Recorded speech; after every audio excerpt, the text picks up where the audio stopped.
The San Jose Sharks get a jump start on their offseason plans by re-signing Shakir Mukhamadullin. We break it down.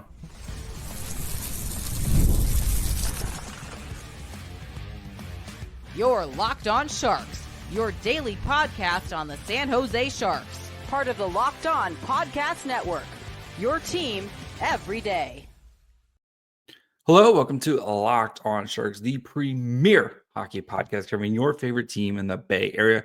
My name is JD Young, caretaker at the Reef, also the co-host of Locked On NHL. I want to thank you for making Locked On Sharks your first or maybe second listen of the day. Proudly part of the Locked On Network, where we cover your team every day. And if you want to be an everydayer, all you have to do is just follow wherever you get podcasts, or you can watch on YouTube as well. And today we're going to be doing a nice kind of 20-minute episode on Shakir Mukhamadullin, who re-signed with the San Jose Sharks today.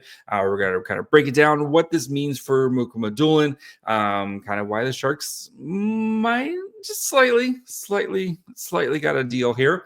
And then more importantly, what it means for Mukhamadullin and why he could be setting himself up for a really nice payday this time next year. So before we get to all that, do want to let you guys know that today's episode is brought to you by FanDuel.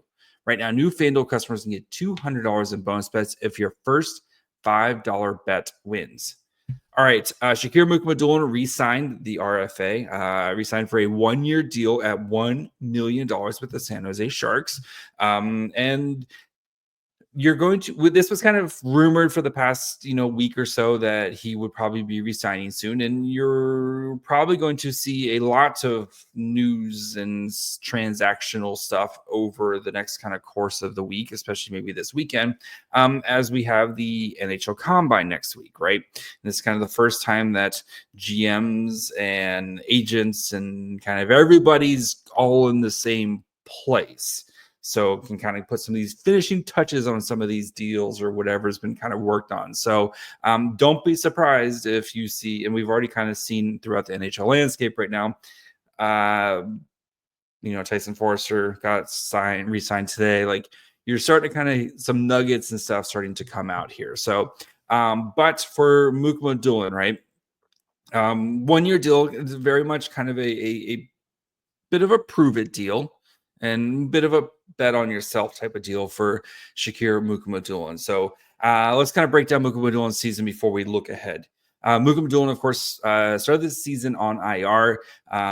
He had what turned out to be a groin injury, kind of kept him out the first month of the season. Started the season with the Barracuda, and then got recalled for the second half of the year to play with the Sharks.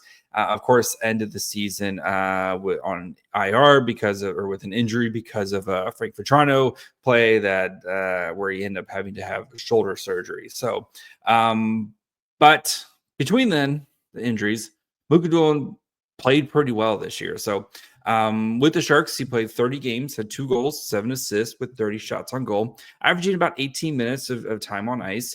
Corsi for, so when he's on the ice, the Sharks took 48% of the shots. Goals for, when he was on the ice, the Sharks scored about 39.39% of the goals when he was on the ice. With the Barracuda, he played 21 games, 0 goals, 9 assists, with 20 shots on goal.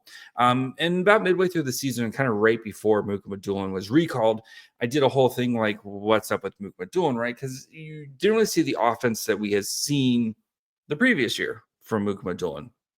And a big part of that was because of what was asked of him, right? The Sharks, or the Barracuda, had really revamped their blue line, and the emergence of Luca Cagnoni, who I think was a surprise to make the Barracuda kind of going into the offseason, and then last year's offseason, right? And just, the additions to Podorowski, not Podorowski, but, like Jimmy Schultz, like some of the other pieces that they added. Mukhamadullin just wasn't really asked to play the same role. And kind of played more of a defensive shutdown role. And you saw that translate over when he was in the NHL.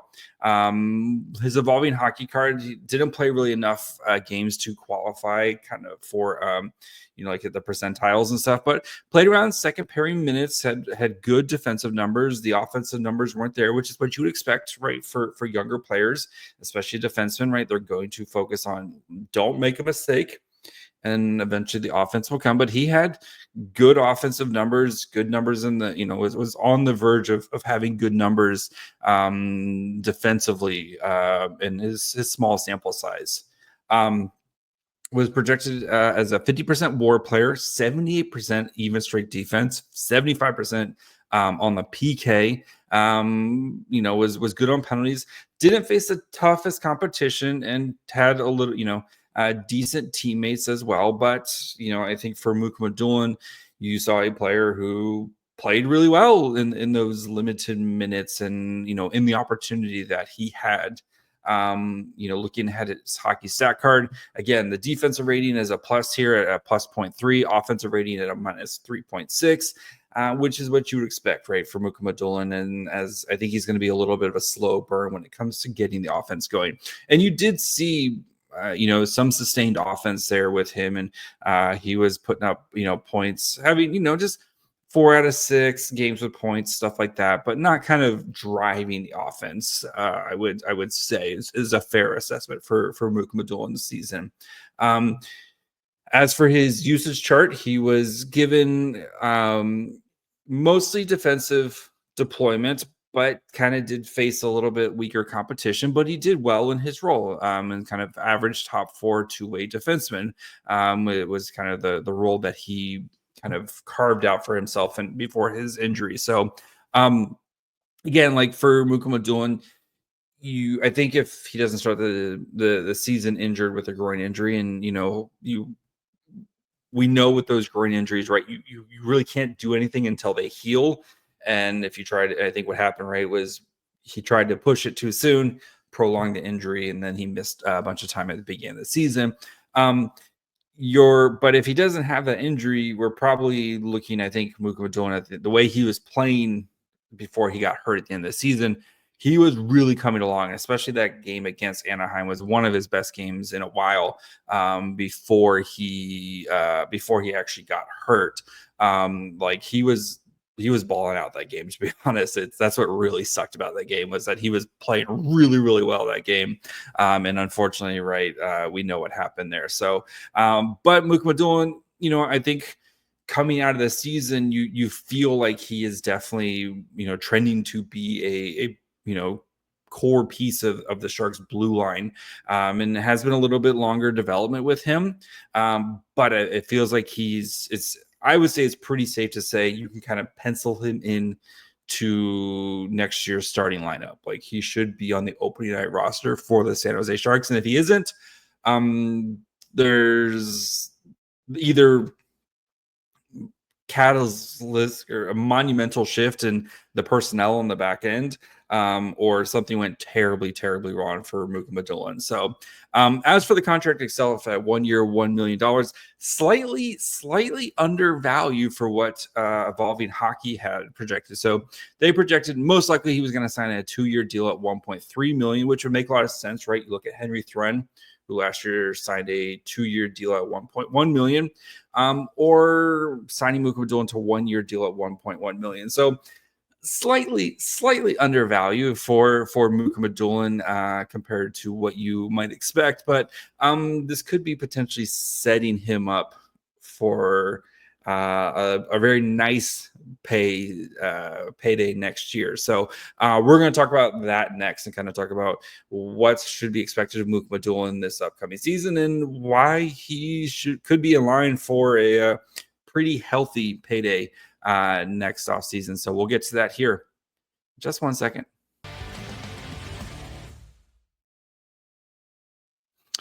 The NBA playoffs are in full swing, and every night delivers highlight-worthy performances, major momentum shifts, and can't-miss moments. Whether it's a game-winning shot or a breakout player, there's never been a better time to get in on the action.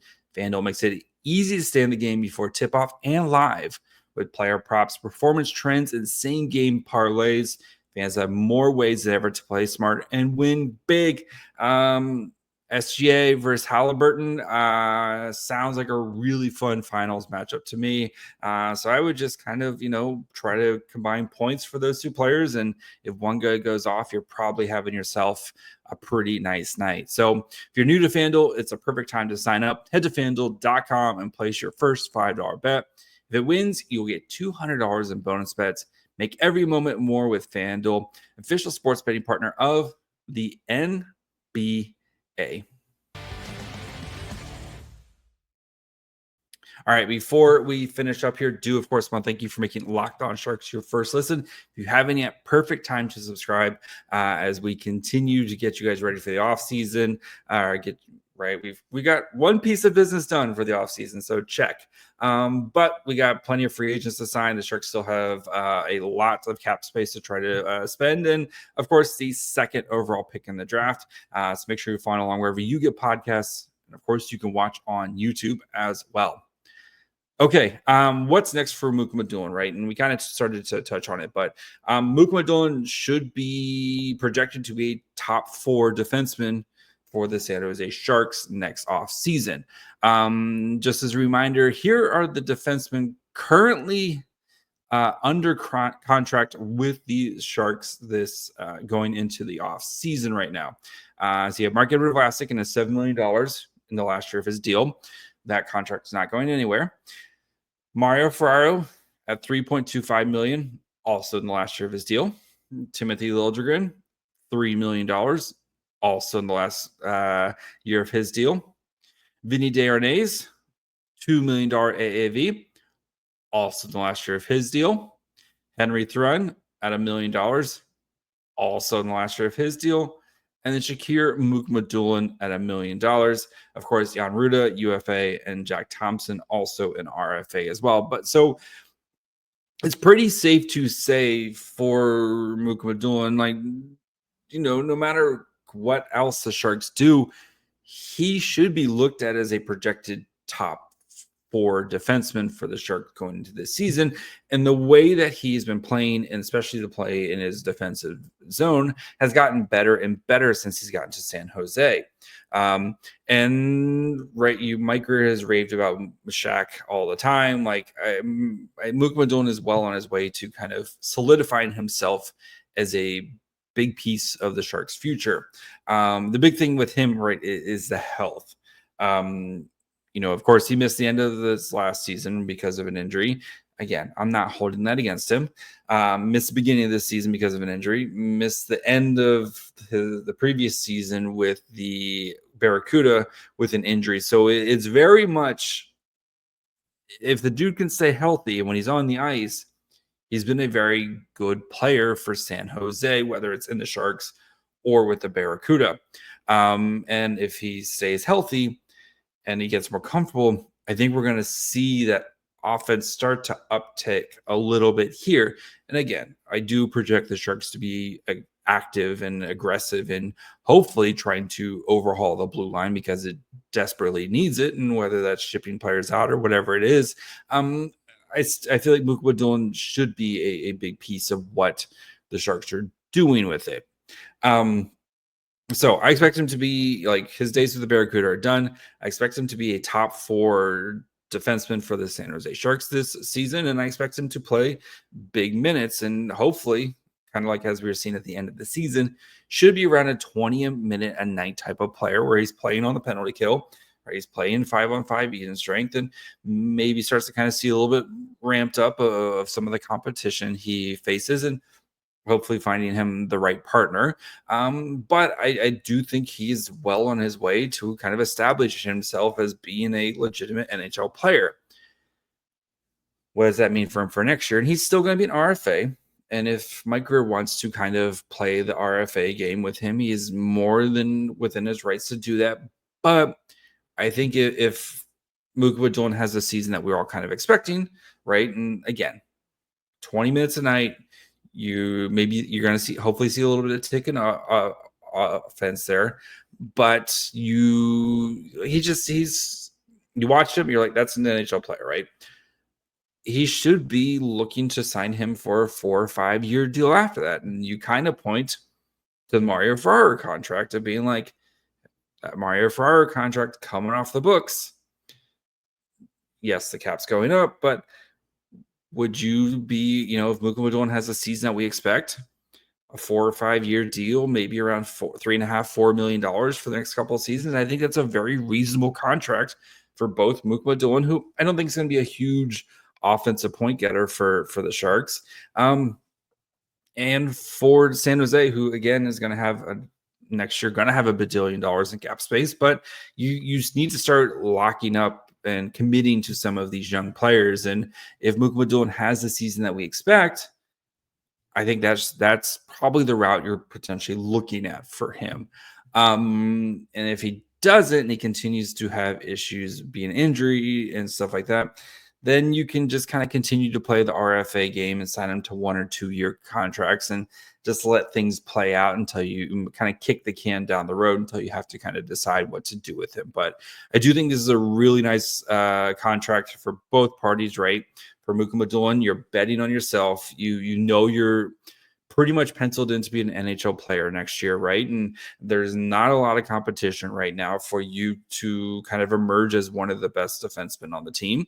And yes, right, we have free agency. We don't know if Sam Dickinson's going to make the team, but still, like, Mukhamadullin should be one of the top 4 defensemen by the end of the 25-26 season. And if he's not, I think it'd be fair to say it'd be a major disappointment for Mukhamadullin. But if he is, and again, the Sharks have no defenseman under contract as of right now for next season, you could be setting yourself up for a really, really solid payday going forward for a guy who has kind of done whatever the Sharks have, basically everything the Sharks have asked from him. And I think his development has really kind of rounded into form for them. So, yeah, I mean, I think this is a win-win situation for everybody. And I wouldn't be surprised if this time next year we are talking about a nice Mukhamadullin extension, because I think the kid's good and I think he's going to be a really solid player. And I believe in what Mike Grier's doing and the way he's building this. And I think Mukhamadullin is going to be around for pretty long time for the Sharks. So that's going to be it for this episode. We'll be back later tonight where we have our 2024 draft recap. So we look at all the players from the 2024 Sharks draft and kind of recap their season and look ahead for some of these guys. Spoiler, there's a lot of Celebrini and a lot of Dickinson talk. So it's a pretty good episode, if I do say so myself. So make sure you're following along wherever you get podcasts. And of course, you can watch on YouTube as well. Follow the show on Twitter, Facebook, and Instagram at Locked On Sharks. Follow me on Twitter and Blue Sky at My Fry Hole. Until later, bye, friends.